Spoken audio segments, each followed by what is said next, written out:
निरंतर भगवत स्वरूप का ध्यान हो रहा है।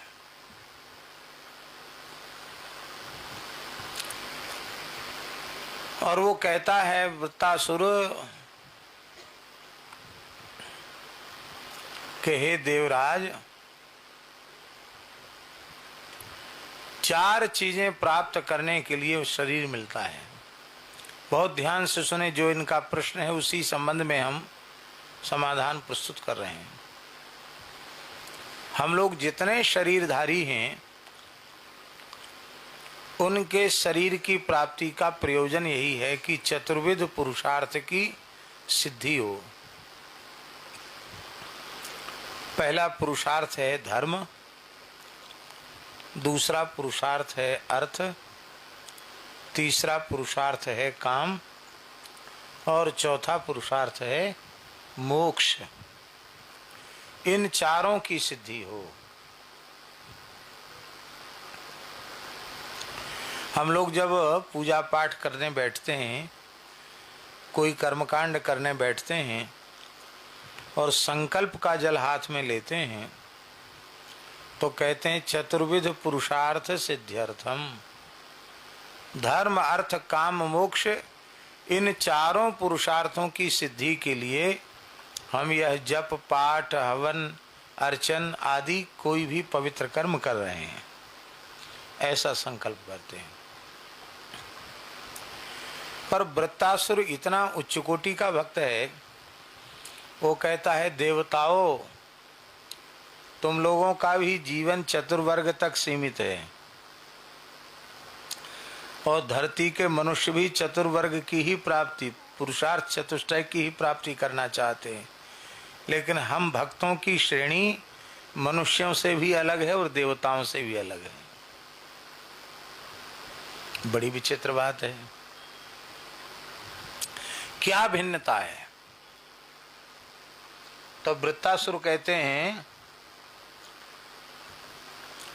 त्रैवर्गिकायास विघात मस्मत् पतिर्विधत्ते पुरुषस्य शक्र।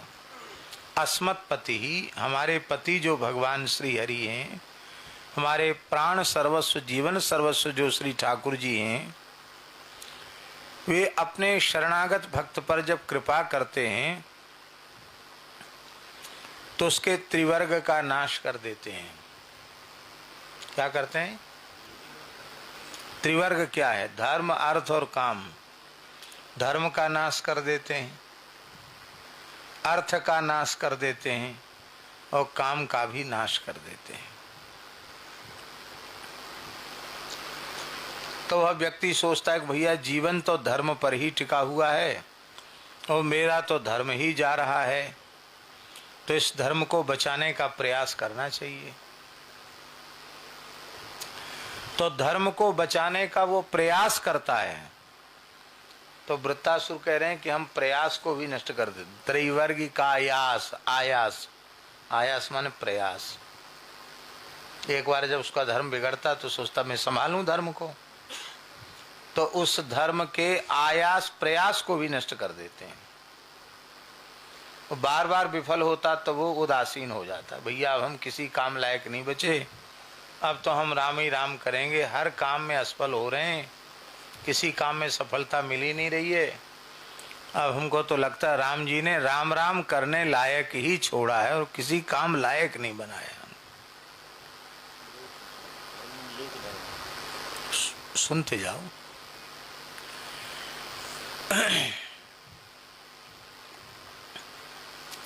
अर्थ का नाश कर देते हैं।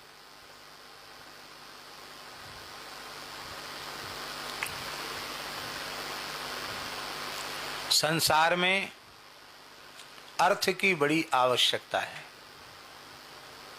संसार के व्यवहार की सिद्धि बिना अर्थ के नहीं होती है। और अब तो ऐसा अर्थ प्रधान युग आया कि संसार की संसारियों की चले क्या। महात्माओं ने भी किसी न किसी अंश में ये बात स्वीकार कर रखी है कि बिना अर्थ के काम नहीं चलेगा। और ये बात बिल्कुल पक्की समझ लो,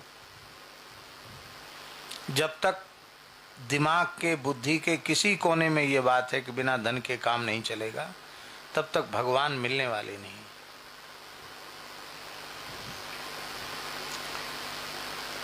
धन के बिना, अर्थ के बिना काम नहीं चलेगा, ये बात जब तक दिमाग में घुसी हुई है तब तक न भगवान मिलने वाले हैं, न भगवान का प्रेम मिलने वाला है।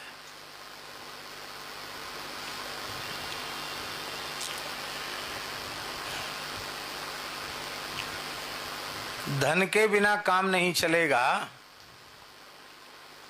ये अर्थ के प्रति महत्व बुद्धि होने के कारण ऐसी बात दिमाग में आती है। जब भीतर से ये बात आ जाएगी, मीरा जी के जैसे, हरि बिन ना सरेरी माई, अब बिना भगवान के काम नहीं चलेगा तो भगवान मिलेंगे, और बिना धन के काम नहीं चलेगा, ये बात जब तक है तब तक भगवान काहे को मिलेंगे। तब किसी न किसी प्रकार से धन का संग्रह करो, झूठ बोल के, सच बोल के, दंभ करके, पाखंड करके, धर्म के नाम पर, किसी के भी नाम पर धन का संग्रह करो, फिर भगवान मिलने वाले नहीं है। तो भगवान जब ज्यादा कृपा करते हैं तो अर्थ रूपी पुरुषार्थ का नाश कर देते। अर्थ माने केवल रुपया पैसा नहीं होता, मकान, जमीन, जायदाद, पद, प्रतिष्ठा, वैभव, ये सब अर्थ के ही क्षेत्र में आते हैं। इसलिए भगवान का भजन करने से लोग डरते हैं कि कहीं ये वाली कृपा हमारे ऊपर न कर दें। इसलिए ठाकुर जी से लोग डरते हैं। भगवान खुद कह रहे हैं, तस्मात् प्रायेण नहीं आढ्याः माम भजन्ति सुमध्य में। रुक्मिणी जी से भगवान श्री कृष्ण कह रहे हैं कि प्रायः धनी मानी लोग इसलिए मेरा भजन नहीं करते हैं कि उन्हें डर लगता है कहीं धन छीनने वाली कृपा मेरे ऊपर न कर दें। पर यह प्रेम का पथ है, इसमें बड़ी निर्भीकता से चलना है। जाति जाए, धर्म जाए, कर्म जाए, पद जाए, प्रतिष्ठा जाए, परिवार जाए, लोक जाए, परलोक जाए, पर श्री ठाकुर जी के नाम की स्मृति न जाए। सर्वस्व प्रेम की बलिवेदी पर अर्पित करके तब आगे बढ़ना है। शीश तो पहले ही काट के रख देना, तब इस पथ पर आगे बढ़ना। प्रेम मिलता किसको है? कबीरदास जी का वचन है, प्रेम धरा पर उतरो, प्रेम सरगते उतरो, भूपर कीनो गौन, गली गली खोजत परे, बिन सिर को धड़ कौन। जो बिना सिर का धड़ है वो कोई हो, उसे प्रेम मिलेगा। जिसने संपूर्ण समर्पण कर दिया है उसको प्रेम मिलेगा।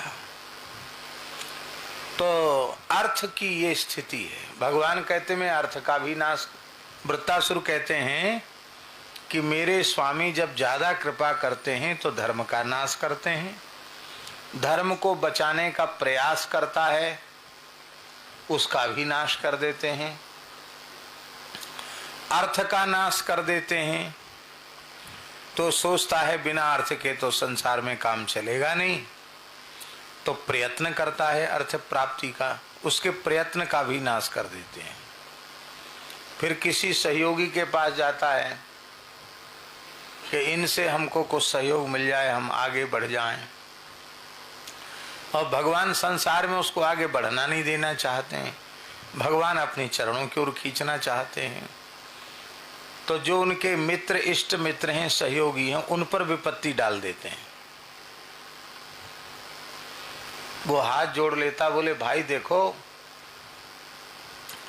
तुम जिस दिन हमारे घर आए ना उसी दिन हमको इतने लाख का घाटा हो गया, हमारा भारी नुकसान हो गया, खबरदार आइंदा मेरी देहली पर पैर मत रखना। हमारी तुम्हारी दोस्ती जरूर थी, लेकिन अब हमारी तुम्हारी दोस्ती नहीं है। लेना एक न देना दो, बस दूर दूर से ही राम राम है, जय श्री कृष्ण दूर से है। तो बंधु बांधवों से, मित्रों से भी मैं पृथक करा देता हूं। माने अब कहीं से कुछ सहयोग मिलेगा इसकी भी संभावना समाप्त हो जाती है। काम का नाश कर देता हूं। काम माने कामना, इच्छा। कामनाएं, इच्छाएं ही जीव को संस्कृति के चक्र में डालने वाली है।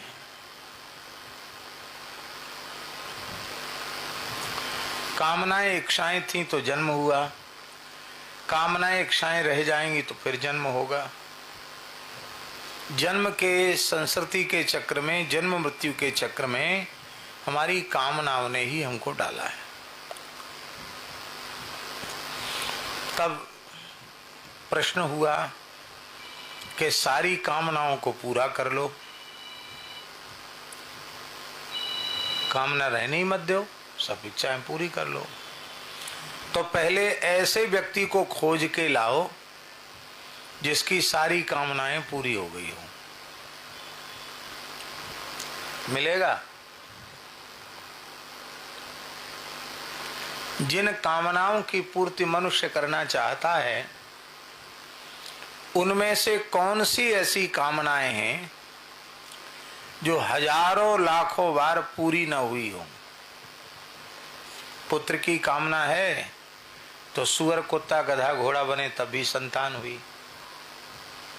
स्त्री की कामना है तो उसकी भी पूर्ति हुई। धन की कामना है तो कभी राजा भी बने होंगे, खजाना होगा, किला होगा, पता नहीं क्या होगा।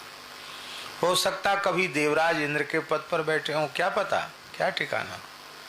एक एक चींटी बनी अगणित बार सुरेश। चींटी को इंद्र बनते देखा, इंद्र को चींटी बनते देखा। तो कौन सा ऐसा वैभव है, कौन सी ऐसी वस्तु है संसार की और परलोक की भी जो हमको असंख्यों बार प्रचुर से प्रचुर मात्रा में प्राप्त न हुई हो, फिर भी कामना की पूर्ति हुई? बोलो, कामना की पूर्ति तो हुई नहीं। तो इस देव दुर्लभ मानव जन्म को प्राप्त करके और हम अपने जीवन में कामनाओं की पूर्ति करना चाहें तो कामनाओं की पूर्ति के माध्यम से कामनाओं की पूर्ति संभव नहीं है। कामनाओं के त्याग से ही कामनाओं की पूर्ति संभव है। तो भगवान दो प्रकार से काम का नाश करते हैं। एक तो सत्संग के माध्यम से काम का नाश करते हैं।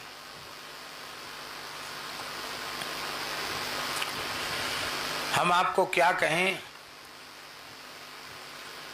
हम भी आप लोगों के जैसे सामान्य मनुष्य ही हैं। हम जब अपने पूज्य सदगुरुदेव भगवान श्री भक्तमाली जी के चरणों में आए थे तो हमारे मन में भी बहुत सी इच्छाएं, कामनाएं थी। आज हम पूर्ण निष्काम हो गए हैं ऐसी घोषणा हम नहीं करते, पर यह बात हम अत्यंत विश्वास पूर्वक निवेदन कर रहे हैं कि केवल सदगुरु भगवान के चरणों में रहते रहते कोई इच्छा, कोई कामना संसार की नहीं रही।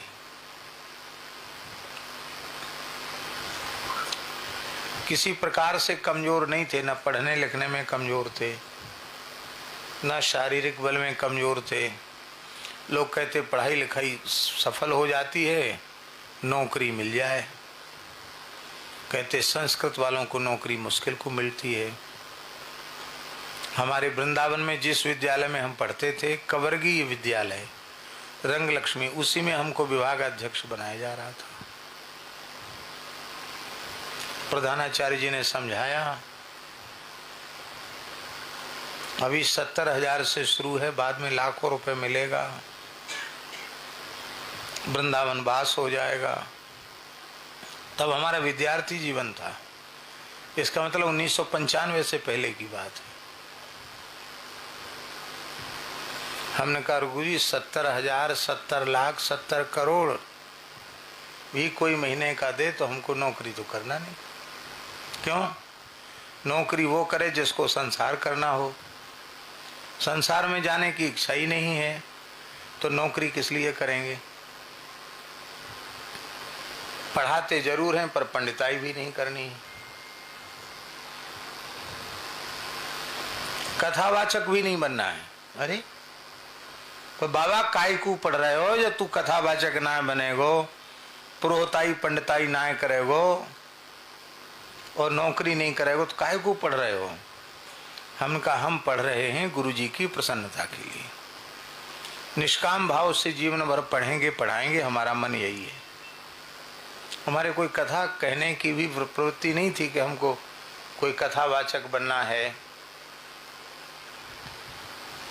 ये तो महाराज जी ने कान पकड़ के बिठा दिया व्यासपीठ पर तो बोलने लग गए, बस ये बात है। बाकी हमने अपनी ओर से न तो एक पृष्ठ कहीं लिखा कथा के लिए और न किसी को सुना और न किसी के प्रवचन की पुस्तक पढ़ी। और आज भी हम कितना पढ़ते हैं देख लो।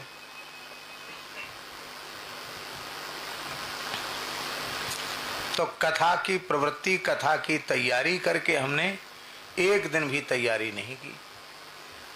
गुरु जी की इच्छा हो गई, जो बनाओ सो बन जाएंगे। बन गए, कथावाचक बन गए।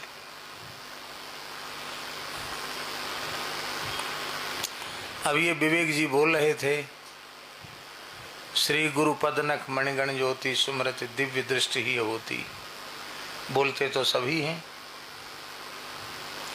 पर इस चौपाई का प्रत्यक्ष चमत्कार हमने देखा। 1991 या 92 की बात होगी। पहली कथा जयपुर में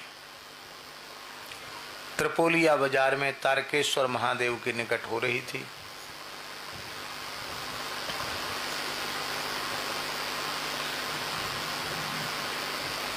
वो भी एक भयंकर प्रेत के उद्धार के लिए कथा थी। उसकी पूरा इतिहास नहीं सुनाना, बहुत विचित्र इतिहास है।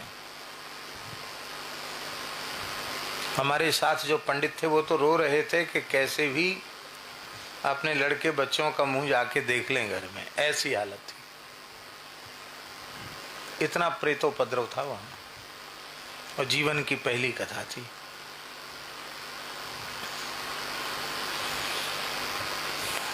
पर ठाकुर जी की, गुरुदेव जी की कृपा से बहुत सफल आयोजन हुआ।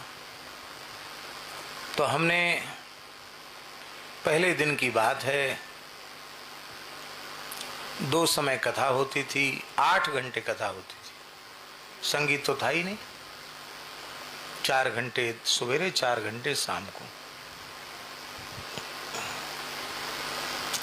तो मंगलाचरण हमको याद था, जन्माद्यस्य यतः नारायणम नमस्कृत्य तक कर दिया।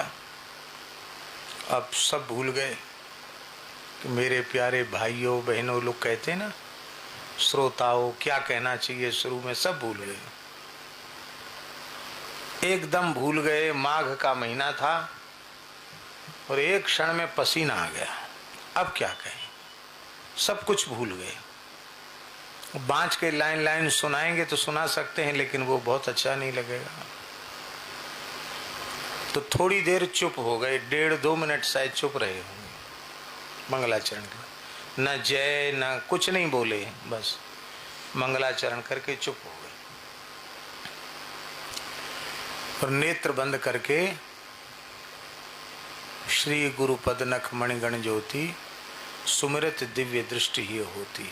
बस इस चौपाई का स्मरण किया, गुरुदेव के चरण कमलों का ध्यान किया। आप विश्वास करें, यह आग्रह हम आपसे नहीं करते, लेकिन हमें अनुभूति हुई कि श्री गुरुदेव की नखमणि चंद्रिका का प्रकाश भीतर हो गया। गुरुदेव आकर प्रतिष्ठित हो गए, ऐसी अनुभूति हुई। गुरुजी ने आकर प्रवेश कर लिया और वो पहली कथा थी जिसमें जयपुर के अच्छे अच्छे विद्वान लोग भी आए थे, क्योंकि जो आयोजक थे वो जयपुर के बहुत बड़े विद्वान थे, शिक्षाविद थे, डॉक्टर ताराचंद जी। वे स्वयं बहुत बड़े शिक्षाविद थे, बहुत बड़े विद्वान थे। पुस्तक प्रकाशन का उनका काम था।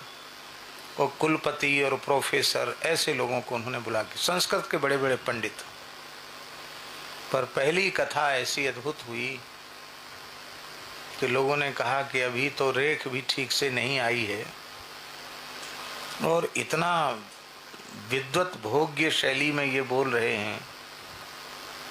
कोई अध्याय नहीं छोड़ा। उस समय कैसेट नहीं बनती थी, नहीं तो सप्ताह की वो सर्वोत्कृष्ट कथा थी। सुखदेव जी के आखिरी दिन तो एक आसन से 10 घंटे कथा कही। बैठ गए तो 10 घंटे बाद उठे।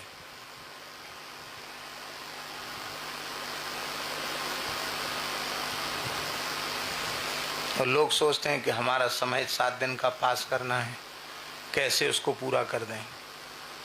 ये है गुरु भगवान की, समर्थ सदगुरु भगवान की कृपा। तो बीच में अपनी बात आ गई, तो पहले तो मन में सब कामनाएं रही, केवल महाराज जी के चरण सन्निधि में रहने का ये प्रभाव हुआ कि लौकिक कोई कामना मन में शेष नहीं रही।